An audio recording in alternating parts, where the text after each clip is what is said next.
네, 청년 여러분 반갑습니다. 이렇게 추운 날씨에도 또 함께 이곳에서 따뜻하게 예배 드릴 수 있음이 참 기쁨인 것 같습니다. 2월 한 달간 우리는 자리를 지켜라라는 시리즈 주제로 베드로후서 말씀을 가지고 설교를 나누고 있습니다. 지난주에는 김다은 전도사님께서 부르심과 택하심을 굳게 하라라는 제목으로 말씀을 전해 주셨는데요. 우리가 하나님을 더욱 깊이 알고 알 뿐만 아니라 그분의 신성한 성품에 참여해야 한다. 그런 그리스도인으로 부르심을 받은 것을 굳게 해야 한다라고 하셨죠. 오늘은요, 왜곡된 복음이 많은 이 시대에 어떻게 바르고 순전한 믿음 안에 바로 설 수 있는가에 대한 주제로 말씀을 전하려고 합니다. 오늘의 말씀 제목, 저를 따라 한 목소리로 읽어볼까요? 바른 진리에 서 있어라. 네, 마피아 게임이라는 아주 잘 알려진 대중적인 게임이 있죠. 교회 수련회나 MT 그리고 대학교나 각종 모임에서 빠질 수 없는 게임이 바로 이 마피아 게임인데요. 아마 대다수의 청년분들이 한 번쯤은 해보셨으리라 생각이 됩니다. 이 게임은 게임을 진행하는 사회자 한 명과 함께 다수의 선한 시민과 또 소수의 악당 마피아로 구성되어 진행되는 그런 게임인데요. 사회자는 게임 시작 전 사람들을 모르게 이제 마피아를 뽑습니다. 그리고는 아침이 되었습니다 라는 말을 하면 참여자 모두가 마피아가 누군지 찾아내기 위해서 이제 인민재판을 시작합니다. 네, 그렇게 쓰더라고요. 네, 저는 이제 찾아보고 말하는 겁니다. 인민재판 시작해요. 그래서 서로 자유롭게 의견을 내면서 마피아로 의심되는 사람을 추궁하기 시작해요. 너가 마피아지? 너 그냥 범죄사상이야. 너 그냥 마피아처럼 생겼어. 너 왜 이렇게 말이 많아? 평소엔 말이 없는데 너 마피아지? 이런 식으로 추궁을 해서 회의를 통해 의심되는 대상을 딱 한 명 지목하는데요. 이때 마피아를 잘 찾으면 그를 죽일 수 있지만 못 찾으면 밤이 찾아오게 됩니다. 밤이 찾아오면 어떻게 돼요? 마피아끼리 이제 비밀 회의를 하죠. 시민 중에 누구를 죽일지. 그래서 서로 의논해서 한 명의 시민을 죽이게 됩니다. 그렇게 해서 시민이 모든 마피아를 찾아내거나 마피아가 모든 시민을 죽이면, 그러니까 둘 중 한 명이, 한 팀이 먼저 찾으면 그 결과에 따라 승자가 결정나는 게임이죠. 이 게임의 핵심 포인트는요, 악당 마피아가 선한 시민인 것처럼 연기한다는 것에 있습니다. 나 마피아 아니야, 나 시민이야. 마피아들이 연기하죠. 그래서 처음에는 소수로 시작해요. 시민에 비해서 소수로 시작하지만 결국 아무리 적은 수의 마피아가 있더라도 빨리 찾아내지 못하면 모든 시민이 죽게 되는 것이죠. 오늘 본문 말씀 베드로후서의 배경도 바로 이 마피아와 같은 거짓 교사들의 가르침이 이 교회 내에 자리 잡고 있는 상황입니다. 그들은 잘못된 신앙으로 성도들을 다른 길로 빠지게 하고 교회를 혼란스럽게 했는데요. 지난주 김다은 전도사님께서 친절하게 설명해 주신 것처럼 거짓 교사들은요, 겉으로 보기에는 예배를 되게 잘 드리는, 예수님을 진실하게 믿는 성도들 같았어요. 그러나 그들은 잘못된 믿음을 가지고 있었습니다. 십자가의 은혜에 대해서는 믿었어요. 나 구원받았지, 은혜 너무 감사하다 믿었어요. 하지만 종말에 있을 심판과 다시 오실 예수 그리스도의 재림에 관해서는 믿지 않았습니다. 그러니까 심판이 없을 거라고 여기니까 그저 내가 이 땅에서 잘 살고 즐거움과 만족을 누리는 것만을 중요하게 여기면서 오늘을 그냥 자유롭게 살아가도 된다고 가르쳤죠. 그렇게 나의 오늘에만 더 집중하게 만들어서 하나님과는 멀어지게 만들었던 거예요. 또 하나님의 말씀 성경에 대해서도 자신들이 적용하고 싶은 것만 딱 빼서 골라내서 가르쳤어요. 나를 어렵게 하고 행복에 방해될 것 같이 여겨지는 그런 말씀들은 그냥 잘못된 말씀이라 하면서 순수하고 온전한 신앙을 가진 그 성도들까지 혼란스럽게 했던 이들이 바로 거짓 교사들이었습니다. 그들은 신실한 그리스도인인 척 했지만 실상은 선한 시민인 척 연기하면서 성도들을 영적인 죽음으로 몰아넣는 그런 마피아와도 같다는 것이죠. 오늘 이 시대와 교회에서 또 그리스도인 사이에서도 이러한 거짓 교사와 마피아들이 많이 존재합니다. 아니, 어쩌면 저와 여러분들 또한 겉으로는 예수 그리스도를 믿고 또 예배도 잘 드리고 교회도 잘 출석하고 다니고 있지만 우리도 모르는 사이에 이 거짓 교사들처럼 순전하지 못한 왜곡되어 버린 신앙을 가질 수 있다는 것이에요. 베드로는 오늘 말씀을 통해서 하나님을 향한 바르고 순전한 신앙 안에 거하기 위해 성도인 우리 안에 갖춰야 할 믿음에 대해서 강력하게 이야기해 줍니다.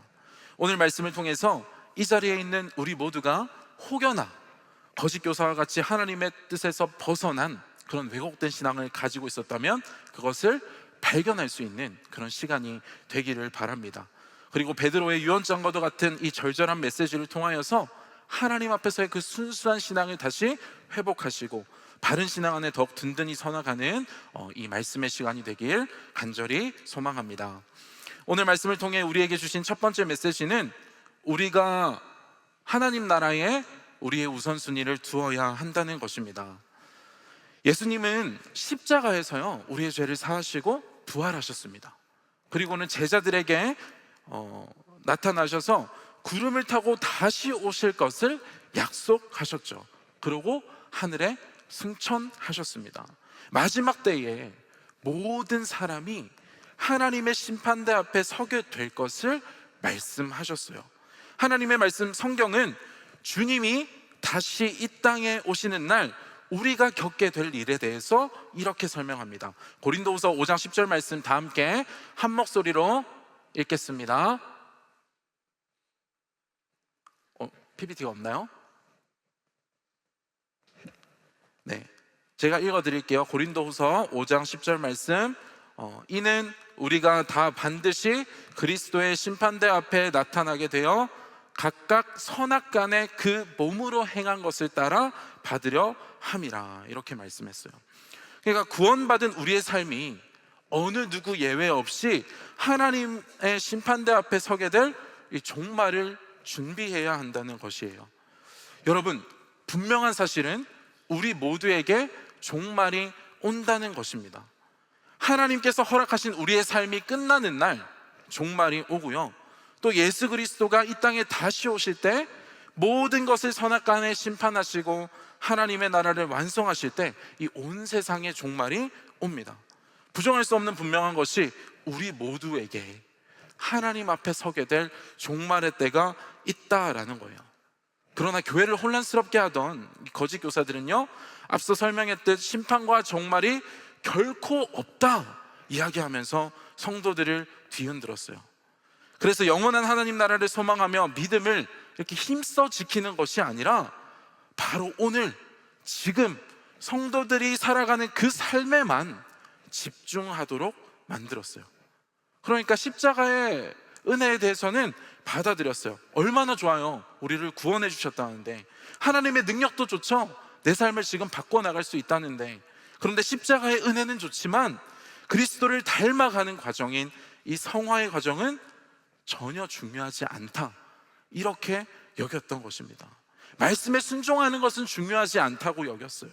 현재의 행복을 위한 것들이 인생의 전부다라고 생각했죠. 그러니까 반쪽 신앙을 가지고 있었던 거예요. 여러분, 이 문제는요 상당히 심각한 문제입니다. 하나님을 믿지만 언제만 하나님을 찾는다는 거예요? 나에게 하나님이 필요할 때만 찾는다는 거예요. 삶을 살아가는 목적도, 그리고 하나님을 믿는 목적도 세상에서 잘되고 세상에서 승리하는 인생을 살기 위함이었다라는 거예요. 그런데 여러분, 하나님은요 우리를 부르실 때 세상에서 잘되고 세상에서 높아지고 세상에서 부유한 자로 살아가라고 우리를 부르시지 않으셨어요. 세상에서 이기는 자로 우리를 부르시지 않으셨다라는 거예요. 하나님은요 세상에서 잘되고 성공해서 세상을 이기는 자가 아니라요, 세상에서 이기는 자가 아니라요, 믿음을 지켜내면서 말씀을 끝까지 붙들면서 우리를 유혹하는 그 세상을 이기는 자로 우리를 부르셨어요. 그러니까 하나님 나라와 의를 먼저 구하면서 여전히 세상 가치관을 가지고 살아가는 이들을 하나님께 연결하는 거룩한 제사장의 직분을 우리 모든 그리스도인들에게 주셨다는 것이죠. 그런데 거짓 교사를 비롯한 그들의 가르침, 그리고 그들의 가르침에 유혹된 성도들의 관심사는 온통 뭐예요? 나인 거예요. 하나님을 안 믿었던 게 아니에요. 자기중심적인 신앙을 가지고 살았다. 그러니까 그들이 일하는 것, 그들이 신앙생활하는 것, 그 모든 것들에 쏟는 열심은 현재 나의 삶의 만족을 채우기 위한 것에 있었습니다. 오늘 저와 여러분들은 어떻습니까? 우리의 주된 관심사는 어디에 있나요? 열심히 공부하고 열심히 일하고 또 열심히 신앙생활하는 모든 목적이 나에게 있느냐? 하나님께 있느냐? 우리의 기도 제목은 오늘 내 삶의 만족만을 위한 것인가? 하나님의 나라와 의를 구하는 것이 나의 우선순위냐? 하나님께 능력을 얻고 막 지혜를 얻고 위로는 받고 싶어도 혹여나 내 믿음을 지키고 그 말씀에 순종하는 일에는 중심에서 멀어져 있지는 않았는가? 이 시간 우리의 모습들을 성령의 조명하심 속에 한번 돌아보기를 원합니다. 베드로는요, 고짓 교사들의 이렇게 흔들리는 성도들을 위해서 탄식하면서 예수 그리스도께서 다시 오시는 재림이 반드시 있을 것을 강력하게 이야기합니다. 오늘 본문 말씀 베드로후서 2장 16절의 말씀 다 함께 한 목소리로 읽겠습니다. 시작. 우리 주 예수 그리스도의 능력과 강림하심을 너희에게 알게 한 것이 교묘히 만든 이야기를 따른 것이 아니요 우리는 그의 크신 위엄을 친히 본 자라. 아멘. 베드로는 말합니다. 예수 그리스도의 능력과 강림하심이 교묘히 만든 이야기가 아니다, 지어낸 이야기가 아니라는 거예요. 자신이 그 위엄을 직접 보았다고 증언합니다. 예수님의 제자로서요, 이 베드로와 야고보와 요한은 변화산에서 예수님께서 재림하실 때 보여주실 영광을 미리 목격했어요. 변화산에서 예수님의 얼굴은 해와 같이 빛이 났고 그분이 입은 옷은 빛과 같이 빛났다고 되어 있습니다. 영원한 하나님 나라가 완성되는 날 그 예수 그리스도의 모습을, 그 영광스러운 모습을 베드로는 분명히 눈으로 목격했었죠.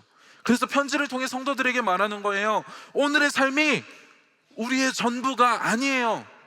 심판과 재림이 반드시 있을 겁니다. 이 세상에서의 삶이 전부인 것처럼 그것에만 몰두하지 말고 영원한 하나님의 나라에 우리의 마음과 우선순위를 두어야 합니다. 그분의 말씀에 순종하며 우리의 마음을 지키는 일에 더욱 우리의 열심을 쏟아야 합니다. 가슴 절절히 이야기하는 것이죠. 그러면서 이제 곧 순교할 날이 다가오고 있다는 것을 알고 있던 베드로는 이 땅에서 살아가는 우리 삶에 대해서 오늘 본문 말씀 곳곳에서 장막이라고 표현합니다. 여러분, 장막은요 이동식 텐트입니다. 장막은 그곳에 정착하려고 설치하는 게 아니에요. 정착하려면 뭐를 지어요? 장막을 짓지 않고 집을 짓겠죠. 곧 이동할 때, 이동해야 될 때 잠시 머물기 위해서 짓는 것이 바로 장막이라는 거예요. 그냥 오늘 이 땅에서 살아가는 우리의 삶은 장차 완성될 영원한 하나님 나라를 가기 위한 이 준비 단계, 장막과도 같다라는 것이죠. 여러분, 얼마 전 우리 청년부 수련회가 있었죠. 영산 수련원에서 2박 3일을 보냈잖아요. 그런데 여러분, 한번 생각해 봅시다. 그곳에 갔는데 같은 방을 쓰는 한 청년이 거기에다가 막 가전제품을 막 사요. 갑자기 막 냉장고가 들어오고 있어요. 이거 어떻게 들어왔어? 아, 나 여기 좀 편하게 쓰려고 샀어 하면 여러분들 어떻게 생각하실까요? 좀 이상한 거 아니야? 생각하겠죠. TV 사고 막 침대 편하게 자려고 침대 사고 바보 같다 할 거예요. 영산수련원에서 허락도 안 해주겠지만 바보 같은 것이죠. 수련회는요 우리의 영성을 회복하고 일상의 자리로 돌아가기 위한 준비 단계예요. 믿음을 점검하기 위한 준비의 시간이죠. 잠시 있다가 떠나기 때문에 우리는 그곳에서 짐을 전부 다 풀지 않습니다. 그때그때 필요한 것만 꺼내서 쓰죠. 이것처럼 심판과 종말이 반드시 있을 우리의 유한한 삶도 마찬가지라는 거예요. 이 땅이 영원할 것처럼 오늘 현재에만 가장 마음을 쏟고 짐을 여기다가 풀고 이 땅의 삶에 몰두하는 그런 인생이 아니라 하나님의 나라와 그분이 선물로 주신 믿음을 지키는 일에 우리의 젊음과 열심을 더욱 쏟아야 한다는 것입니다. 우리의 마음을 지키는 일이에요. 말씀을 순종하는 일이에요. 우리의 마음을 더욱 쏟아야 한다는 것이죠. 오늘을 최선을 다해 열심히 살지 말라는 소리가 아닙니다. 하나님이 보내주신 그 자리에서 우리는 열심히 살아야 돼요. 그런데 무엇이에요? 우선순위를 하나님의 나라와 영원히 변하지 않는 그분의 말씀 안에, 말씀을 지키는 일에 두어야 한다라는 거예요. 일과 공부와 사역하는 것과 신앙생활과 인간관계와 모든 삶의 동기와 목적들이 하나님께 있어야 한다는 겁니다. 하나님 앞에, 그 심판대 앞에 서게 된 나를 결코 잊어버리지 않고 우리의 마음의 중심과 믿음을 지키는 일에 우리의 온 마음과 정성을 쏟아야 한다는 거예요. 장막같이 잠시 지내는 이 세상이 전부인 것처럼 여기는 자들에게 이 종말의 날은요, 심판의 날이요, 두려움의 날입니다. 그러나 영원한 하나님의 나라가 있음을 믿음의 눈으로 바라보며 그날을 준비하며 오늘 내게 주어진 그 말씀에 순종하며 내 마음을 지키는 자들에게는 그 종말의 날이 기쁨의 날이요, 영원한 생명을 누리게 되는 날이 될 줄 믿습니다. 여러분, 장막과 같은 오늘 나의 삶에만 집중하며 살아갔던 그런 거짓 교사와 같은 모습들이 오늘 우리 안에 있었다면 하나님 앞에 서게 될 종말의 때가 반드시 있다는 것을 신앙의 중심에 새기기를 원합니다. 삶의 방향과 목적을 영원한 하나님의 나라에 둘 수 있기를 바라고요. 그리하여 우리가 가장 힘써야 할 우리의 마음을 지키고 하나님의 말씀에 순종하는 것을 더욱 결단하시는 저와 여러분들 되시기를 축복합니다. 두 번째로 우리에게 주시는 하나님의 메시지는 말씀 앞에서 자기 부인이 필요하다라는 것입니다. 거짓 교사들은요, 앞서 말씀드렸듯이 하나님을 모르는 자들이 아니었습니다. 오히려 잘 알았어요. 그래서 하나님의 말씀을 성도들에게 가르치는 것도 있었죠. 그런데 문제가 있었어요. 지난주 김다은 전도사님께서 설명해 주신 것처럼 그들은 인생의 가장 중요한 가치를 어디에 뒀냐면 자기 만족에 두었던 자들이에요. 그래서 만약에 내 삶에 도움이 되는 말씀이다, 그럼 딱 골라서 그것에 순종해요. 잘 순종하고 또 가르치기도 합니다. 그런데 우리 삶에 도움이 되지 않는 말씀이다, 그러면 거부했어요. 절제해야 되고 내가 손해봐야 되고 내 삶의 평화와 안정을 깨트릴 수 있는 말씀이라면 그건 인정하지 않는 거예요. 그럼 귀를 닫아버리고 가르치지 않는 거죠. 책을 덮어버리는 거예요. 잔소리 같은 말씀, 막 찔리는 말씀, 그것이 들리면 외면한다라는 것이죠. 그것이 바로 거짓 교사였다는 것입니다. 무슨 말이에요? 자기 유익에 따라서 선별적으로 이건 괜찮네 하면 하나님의 말씀을 내 마음의 중심에 두고 이건 딱 봐도 힘들 것 같아요, 말씀처럼 살기 위해서는 포기해야 하는 게 있어요, 그러면 잘못된 말씀이라고 여기는 거예요. 하나님의 말씀이 불완전하다라는 것이죠.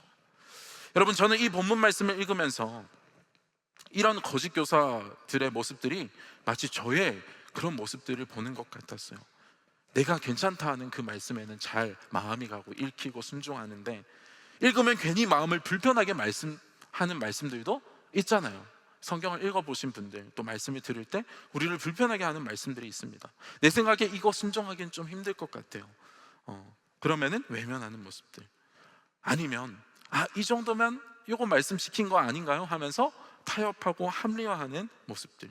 어쩌면 이러한 모습이 오늘 저와 여러분들의 그 삶 가운데 있다면 거짓 교사와 같은 모습이 우리 안에 있는 것이라는 것이죠.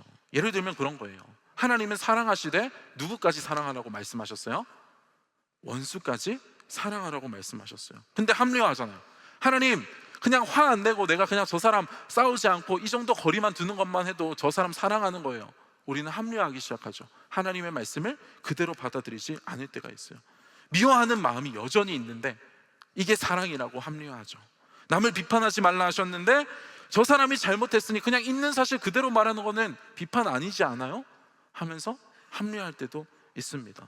그러니까 내 경험과 생각에 의하면 불편한 말씀들이 들릴 때면 외면하고 합리화하고 타협하는 거, 이러한 모습들이 있지 않습니까?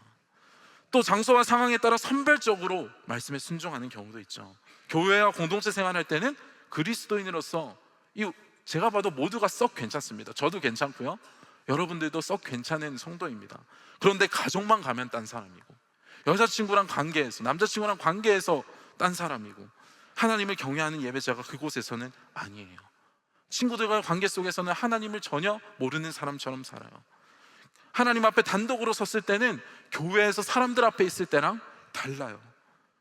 그렇다면 선택해서 하나님의 말씀을 적용하는 그런 순간들이 우리에게 있었다면, 그런 모습들이 바로 이 거짓 교사와 같은 그런 모습이라는 것이죠. 여러분, 일부만 순종, 선택하여 순종, 골라서 순종, 이것은 순종이 아니라 불순종이라는 거예요. 거짓 교사와 같다라는 것이죠. 베드로는 이렇듯 내가 원하면 순종, 그렇지 않으면 불순종하는 그 거짓 가르침에 빠져 있는 성도들에게 분명한 가르침을 전해줍니다. 먼저 오늘 본문 베드로후서 1장 20절 말씀 우리 한 목소리로 읽겠습니다. 시작. 먼저 알 것은 성경의 모든 예언은 사사로이 풀 것이 아니니. 베드로는 성경의 모든 예언들을 사사로이 풀지 말라고 이야기합니다. 여기서 사사롭다라는 말의 의미는요, 나 개인적인 경험과 생각으로 성경을 해석한다라는 것을 뜻해요. 그러니까 성경의 모든 구절을 하나님으로부터 오는, 그러니까 내 생각과 내 뜻대로 해석하는 것이 아니라 모든 구절을 하나님으로부터 오는 말씀으로 받아야 한다는 것입니다.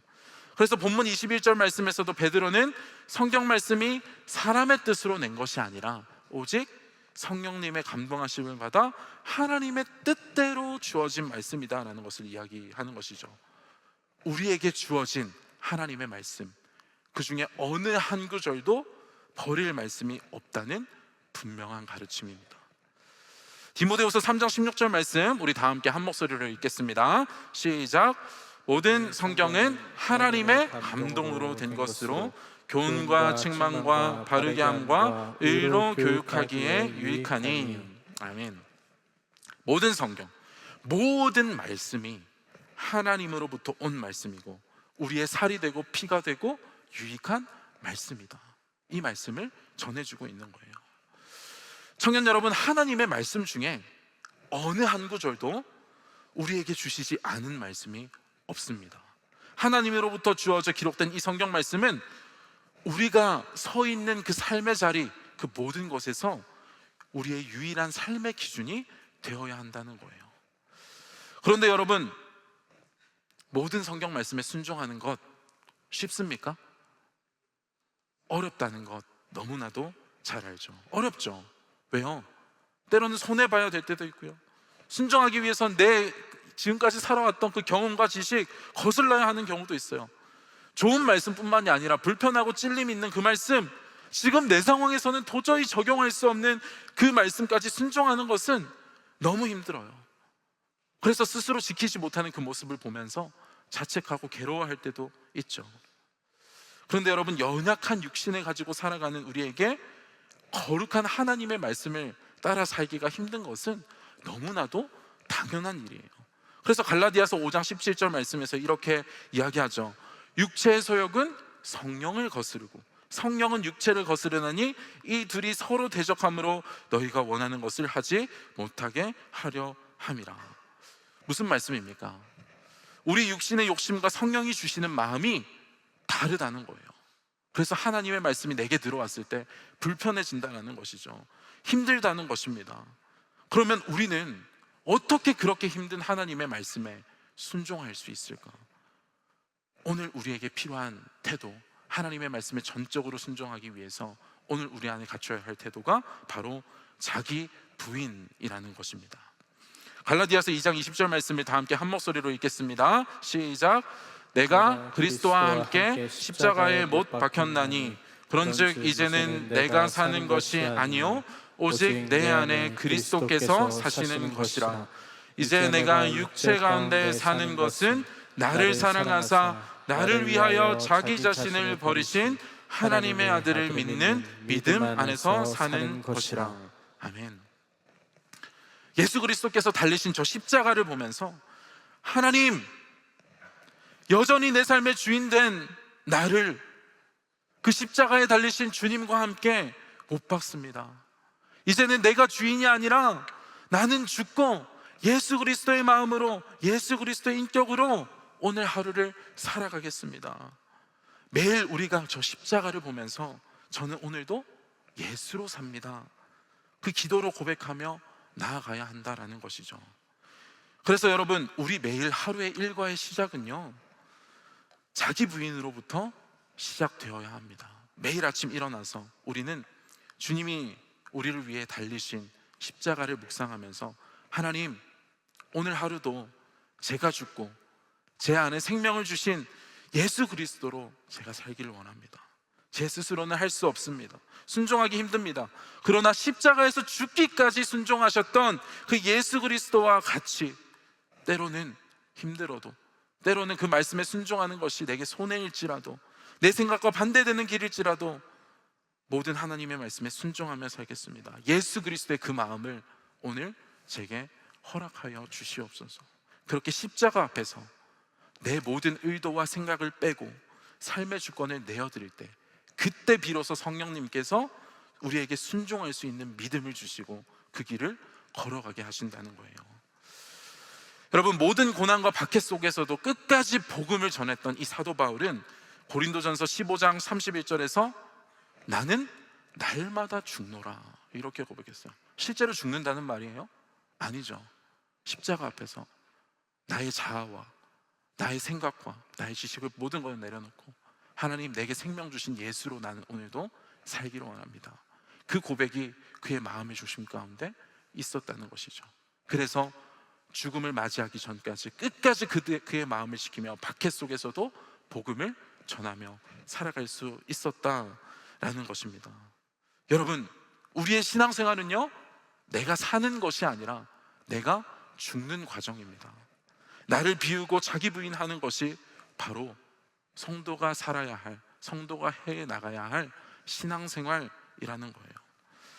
청년 여러분, 날마다 십자가 앞에서 나의 생각과 나의 경험과 선입견들을 벗고 내 안에 내가 죽고 우리에게 주어진 완전한 하나님의 말씀, 그 모든 말씀에 순종하기를 택하실 수 있는 여러분들이 되시기를 원합니다.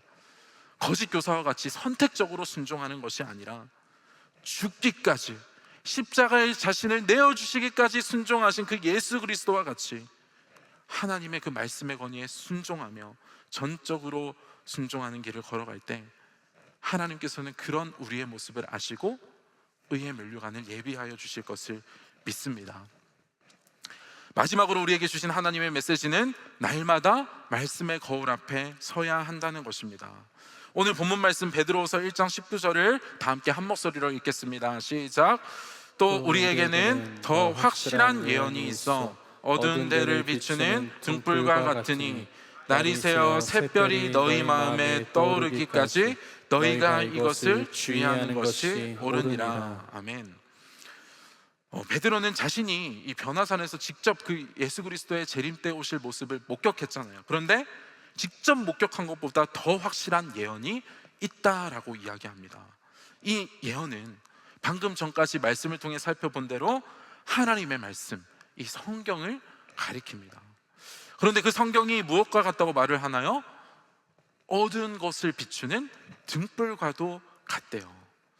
여러분, 어둠 가운데 빛이 있으면 우리는 길을 찾을 수 있죠. 하나님의 말씀이 우리의 삶을 인도하는 빛이자 길이라는 것입니다. 그리고 이어서 날이 새어 샛별이 너희 마음에 떠오르기까지 또 이것을 주의하라라고 말하는데요, 오늘 본문 말씀에서 이 샛별은 예수 그리스도를 상징하는 말로 쓰여졌습니다. 그러니 이 말씀의 의미는 예수 그리스도께서 다시 오시는 재림이 있을 때까지 분명한 계시의 말씀인, 가장 확실한 계시의 말씀인 성경을 우리 모든 삶의 길로 삼아야 한다는 것이죠. 이때 당시 거짓 교사들의 주장에 따르면 인생의 명확한 길이 없었어요. 자유를 가지고 내 만족과 유익을 얻을 수 있는 길이면 그게 곧 정답이고 그게 길이라고 여겼죠. 여러분, 이러한 모습들은 오늘 우리의 시대와 비슷하지 않나요? 유튜브나 SNS를 보면 우리에게 수많은 길과 정답을 제시합니다. 성공하는 길, 행복할 수 있는 길, 취직할 수 있는 길, 합격에 성공하는 길, 좋은 배우자 만나 결혼에 성공하는 길, 뭐 엄청 많이 나오죠. 유튜브 쇼츠와 강연도 되게 많습니다.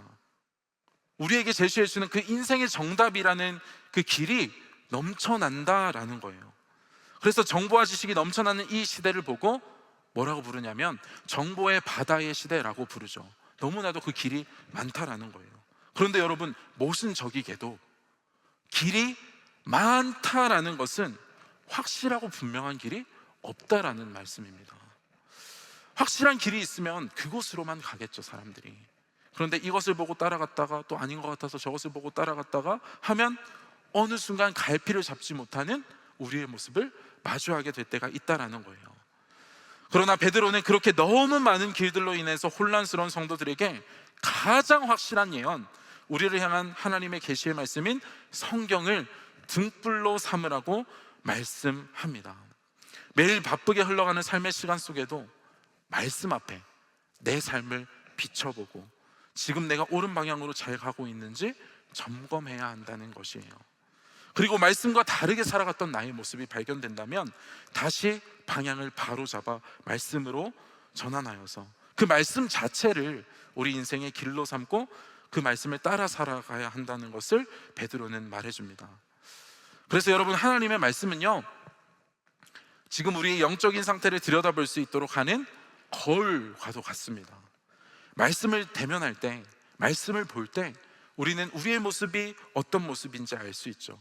혹여나 내가 지금 하나님의 뜻에서 벗어나 다른 길을 걷고 있지는 않는지, 하나님을 잊고 살지는 않았는지, 나의 관심사와 우선순위가 하나님이 아닌 다른 것에 있지는 않았는지, 나의 연약함이 무엇인지 이 말씀을 대면할 때만이 우리의 진실된 모습을 볼 수 있다라는 거예요. 여러분, 우리가 매일 빠지지 않고 보는 것이 무엇이에요? 거울 보잖아요. 거울. 양치할 때, 아침에 일어나서 양치할 때, 또 샤워할 때 거울을 보죠. 그 외에도 시시때때로 우리는 거울을 보면서 우리의 모습을 점검합니다. 눈썹이 좀 덧난 데가 있나 없나 바라보고, 또 눈곱이 끼지는 않았나, 머리가 흐트러지지는 않았나 확인하고 바로 잡죠. 형제님들은 샤워하면서 막 얼굴 체크하잖아요. 그리고 내가 이제 펌핑한 거 근육도 한번 이렇게 보시고, 아니에요? 그렇게 다들 하시잖아요. 그냥 확인한다라는 거죠. 근육 체크하고. 자매님들은 화장하신 거 순정하느라 하루에도 수십 번까지는 좀 너무 할 수 있는데 그렇게 많이 거울을 들여다 봅니다. 점검하기 위해서요. 마찬가지예요. 우리의 영적인 상태와 내 삶의 방향이 하나님이 기뻐하시는 방향으로 잘 가고 있는지 점검하기 위해서는 수시로 하나님의 말씀의 거울 앞에 서야 한다는 것이죠. 그때야 내가 어떤 모습인지 비로소 볼 수 있다라는 거예요. 그리고 또한 말씀은 거울의 역할을 하는 것뿐만이 아닙니다. 말씀은 우리 안에 고치고 회복되어야 할 부분이 있으면 그것을 수술해주는 역할을 합니다. 히브리서 4장 12절 말씀, 우리 다 함께 한 목소리로 읽겠습니다. 시작. 하나님의 말씀은 살아있고 활력이 있어 좌우의 날선 어떤 검보다 예리하여 혼과 영과 및 관절과 골수를 찔러 쪼개기까지 하며 또 마음의 생각과 뜻을 판단하나니. 아멘. 하나님의 말씀은 살아있어서 예리한 그 말씀이 우리의 뼈를 때린다는 거예요. 뼈를 때리고 쪼개고 틀어진 부분이 있으면 판단해서 바로 잡는 역할을 한다는 것이죠. 도수 치료해 준다는 거예요. 여러분, 진짜로 그렇지 않습니까? 하나님의 말씀을 듣고 읽으며 내 마음이 찔리고 불편해야 한다는 것은 성령님이 역사하신다는 큰 증거라는 거예요. 그리고 뼈 때리면 아프죠? 아프지 않나요? 뼈 때리면? 아프잖아요. 틀어진 거 수술하고 바로 잡으려면 엄청난 아픔을 감내해야 돼요. 병이 클수록, 우리의 방향이 틀어져 있을수록 그 고통은 더욱 크게 느껴질 수밖에 없다라는 거예요. 우리도 말씀을 따라 나 중심으로 살아왔던 그 모습을 바꿔서 말씀에 순종하려고 하면 고통스럽죠. 힘들죠. 육신의 생각과 성령의 생각은 다르다고 했으니까요. 그러나 결국에 그 말씀이 내게 가장 필요한 처방을 진단해서 마음의 생각과 뜻을 결국에 바로 잡는다는 것입니다. 우리를 하나님 앞에서 온전한 신앙으로 회복시키는 유일한 수단은 하나님의 말씀이라는 거예요. 여러분, 지금 현재 삶의 길이, 분명한 길이 보이시지 않습니까? 우리가 하나님을 잘 믿는 건지 아닌지 여러분들이 모르실 때가 있을 거예요. 이렇게 신앙생활 해도 되는 건지, 내 인생을 어떻게 살아가야 하는지 모호하실 때가 있겠죠. 그런데 그때 우리가 찾고 더욱 사모해야 될 것은 세상이 제시하는 그 수많은 정답이라고 얘기하는 길이 아니라 분명한 하나님의 말씀을 가장 먼저 붙잡아야 할 줄 믿습니다. 우리를 흔드는 수많은 거짓 교사들과 왜곡된 수많은 정보들 앞에서 결국에 우리의 삶을 진리로 인도하실 수 있는 것은요, 다름 아닌 하나님의 말씀이에요.